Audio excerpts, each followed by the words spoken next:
أصدقائي وصديقاتي، بتمنى تكونوا بصحة ممتازة وبهمة قوية.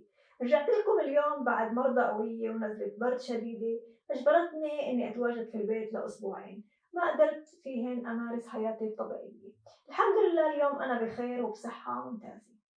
لكن خلال هاي الفترة وهدول الأسبوعين بالذات كان استعمالي للإنترنت مفرط وفوق العادي، وبحكي لكم بصراحة شديدة إني قضيت أغلب وقتي بالنوم ومشاهدة أفلام نتفليكس، وهالشي بسبب الشعور الدائم بالتعب والإرهاق بهاي الفترة، فما كنت قادرة أعمل ولا شي غير إني أحضر وأنام. لكن المفاجأة اللي صارت هي إنه بعد استعمالي للإنترنت بشكل مفرط بهاي الفترة كلياتها انتهت حزمة اشتراكي لهذا الشهر، واضطريت إني أبقى بلا إنترنت لفترة 5 أيام متتالية. ومن هالشي اللي صار حبيت أستغل هذا الحدث وهاي الفرصة وأعمل فلوج خاص وأحكي لكم كيف كان وقتي بدون إنترنت وكيف قضيته، وشو هي الأشياء اللي كانت إيجابية بعدم وجود الإنترنت بحياتي، وبالمقابل شو هي الأشياء السلبية.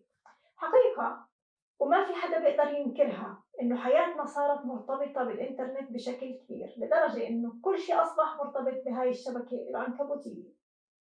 وبقدر ما استفدنا بوجود الإنترنت بحياتنا الصراحة أيضاً ضرتنا كتير وأثرت علينا وعلى حياتنا بشكل سلبي، وهذا الشيء واقع وما فينا أيضاً ننكره. اليوم ومن خلال هذا البلوج رح أشارككم بتفاصيل صارت معي خلال ال5 أيام هدول واللي قضيتهم من غير إنترنت. بس بدي أحكي لكم إني مش أول مرة بحياتي بمرق بهيك تجربة، سبق ومرقت علي فترة 3 سنوات متتالية بدون وجود إنترنت بحياتي، وهالشي صار غصب عني طبعاً بسبب تجربة السجن والاعتقال اللي مرقتها عام 2015 واستمرت لحد عام 2018. فالتجربة اليوم هي عملياً أو الفلوج اليوم هو عملياً حياتي اليومية من غير إنترنت. فخليني نبدأ بالفلوج وخلينا نشوف شو الأشياء اللي أثرت علي وغيرت حياتي خلال هدول 5 أيام. يلا.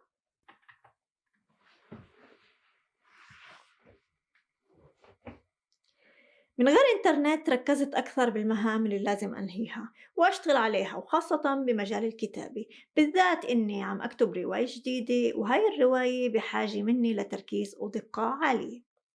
وما بخفي عليكم قلة التركيز فيها والتفكير بعدة أشياء أخرى وخاصة بالإنترنت وكل الأشياء المرتبطة فيها خلاني أبعد عن التركيز بكتاباتي. لهيك كانت الأيام اللي قضيتها بدون إنترنت عبارة عن فترة استغليتها لإعادة دراسة الرواية والتركيز على نقاط ضعفها ونقاط قوتها، وقدرت إني أكمل فيها من المحل اللي وقفت فيه. وعشان أكون أكثر دقة هاي الفترة من حياتي خاصة آخر ال5 شهور حاولت كثير إني أكتب، لكن حسيت إنه في إشي بمشاعري ما عم يخليني أكمل كتابتي، وخاصة كتابة هاي الرواية ما كنت بصراحة قادرة إني أحط تركيزي عليها، لأني كنت أقضي وقت لا بأس فيه بتصفح الإنترنت، وأيضاً بسبب كل التغيرات اللي حصلت في حياتي من تغيير المكان وتغيير نمط الحياة.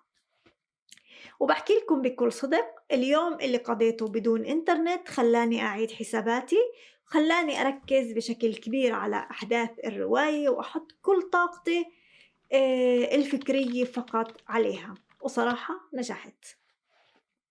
هذا الإشي بعتبره بالنسبة إلي هو إشي إيجابي من عدم وجود الإنترنت بحياتي، وصدقاً الإشي هذا أيضاً حسيته بفترة الاعتقال، لدرجة أني لاحظت أنه أكثر فترة كتبت فيها بحياتي كانت فترة الاعتقال والسجن.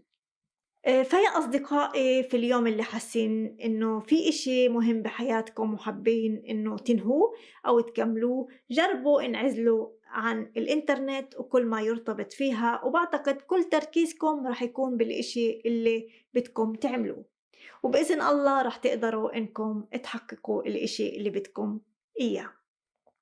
لأنه حقيقة الإنترنت بشتت أفكارنا وبخلينا نفكر بعدة اتجاهات مختلفة وبأشياء جانبية متعلقة فيها. يعني باختصار عدم وجود الإنترنت بيساعدنا على التركيز بإشي معين بحياتنا بدنا نعمله، وهذا الإشي اللي بيساعدنا إنه ننجز العمل بالطريقة اللي بدنا إياها. أصدقائي، جربوا إنكم تبعدوا يوم عن الإنترنت واحكوا لي بالردود عن النتائج اللي طلعت معكم.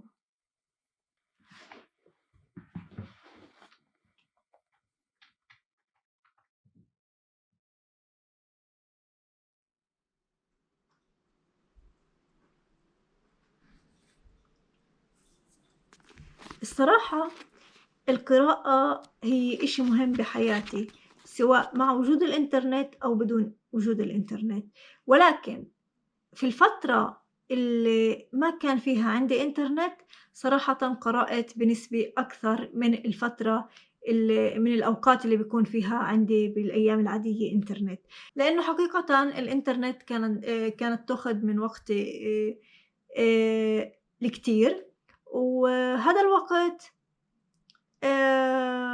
بالفترة اللي ما فيش عندي إنترنت كنت أستغلّه بالقراءة والكتابة أكثر من الوقت اللي بيكون في عندي إنترنت، اللي هي لابد إنّي أقعد بالنهار فترة معيّنة على الإنترنت، فالفترة اللي كنت أقعد فيها على الإنترنت في الوقت اللي ما في عندي إنترنت قضيتها بالقراءة والكتابة، فهاي أيضًا بالنسبة إلي سلبية من إحدى السلبيات لوجود الإنترنت إنها بتبعدنا أكثر عن القراءة وبتلهّينا عن القراءة لإنه بنروح بنقرأ عن طريق الإنترنت أكتر وبننشغل بالأخبار، بننشغل بالوسائل التواصل الاجتماعي وما إلى ذلك، فهاي إحدى السلبيات برأيي لوجود الإنترنت في حياتي. أكتر إشي عانيت منّه بفترة عدم وجود الإنترنت كان إنّي ما باقدر أتواصل مع أهلي وأصدقائي وأطمّن عليهم، والحقيقة للإنسان المغترب عن بلده وأهله بصير الاتصال بالأهل عن طريق وسائل التواصل الاجتماعية أهم إشي بحياته، ومن غيرها ما بيقدر يعرف شي عنهم وهم كمان ما بيقدروا يعرفوا إشي عنّه. فأهم إيجابيات الإنترنت إنها خففت البُعد لكتير أشخاص، وسهّلت التواصل مع أقرب الناس إلنا، وبالنسبة إلي شخصيًا هي أهم إيجابية باعتبرها. أمّا الإشي السيء التاني اللي عانيت منّه بعدم وجود الإنترنت هو عدم قدرتي على معرفة أوضاع حساب البنك مثلًا، ملف الطبي، العيادات، نتائج الفحوصات الطبية اللي عملتها. أو أي إشي إله علاقة في حياتي الشخصية، لإنه اليوم كل شي صار يصل على البريد الإلكتروني الخاص، وإذا ما عندك إنترنت ما بتقدر تعرف شي عن هالأمور، عدا إنه الأشخاص صاروا يتواصلوا معي فقط عن طريق البريد الإلكتروني أو وسائل التواصل الاجتماعي، فإنه ما يكون عندي إنترنت يعني إني ممكن أخسر شغل أو أتأخر بالرد على إشي ضروري وصلني على البريد مثلًا، وهالإشي ممكن يأثّر سلبيًا على شغلي وطريقة ترتيب حياتي وتنظيمها، وحقيقة الإنترنت والبريد الإلكتروني بالذات سهّل كتير أمور بحياتنا أو جعل كتير أشياء بحياتنا تتحرك أسرع من العادي، يعني أتخيّل عدم وجود البريد الإلكتروني رح يتغيّر كتير أشياء، الحياة بتصير بطيئة جدًا من ناحية العمل تبادل الأخبار وما إلى ذلك. أمّا الإيجابية التانية لوجود الإنترنت فهي للي مثلي اللي بيحبوا الرياضة وبيعشقوا متابعة كرة القدم والتنس بالذات، فبهدول الأيام بصراحة ضيّعت علي المتعة بمتابعة بطولة أستراليا المفتوحة للتنس، وبالذات المباراة النهائية للاعبين المفضلين لإلي خاصةً رافائيل نادال واللاعبة أيضًا بارتي. وأيضًا بعد مباريات بطولة كأس أفريقيا ومن حسن حظي صراحةً ما كان مباريات لفريقي المفضل ريال مدريد، فللأسف اليوم ما في قنوات مفتوحة تعطيك فرصة المشاهدة الحرة للرياضة، وبالذات عم باحكي هون عن الرياضة، لإنه اليوم كل قنوات الرياضة صارت مشفّرة و ويمكن متابعتها فقط باشتراك عن طريق الإنترنت. وهالشي بالنسبة إلي هي إحدى إيجابيات الإنترنت طالما إني باعشق متابعة الأحداث الرياضية وباحب كرة القدم والتنس بشكل خاص. أصدقائي وصديقاتي هيك بصل لنهاية الفلوج بعد ما حكيت لكم عن كيف قضيت يومي من غير إنترنت أو أيامي من غير إنترنت، وأكيد لكل واحد فينا حياة خاصة تختلف عن حياتي اللي أنا ورجيتكم جزء بسيط منها، فيا ريت تحكوا لي بالردود عن إيجابيات الإنترنت بحياتكم وسلبياتها، فاحكوا لي بالضبط أنتم كيف شايفين الإنترنت بحياتكم، هل هي بتفيدكم أو بتضركم؟ وإيش هي المحلات اللي هي تحسّوا إنها بتفيدكم، وإيش هي المحلات اللي بتحسّوا إنها بتضركم. فأصدقائي وصديقاتي باتمنى تكونوا استفدتوا من هذا الvlog واستمتعتوا معي بهاي الأوقات اللي قضيناها مع بعض، ويا ريت ما تنسوني باللايك والشير لهاي الحلقة، واللي مش مشترك بالقناة يا ريت تشترك وتفعّل جرس التنبيهات عشان يصلك أو يصلِك كل جديد بينزل على قناتي، قناة مع دارين. إلى اللقاء.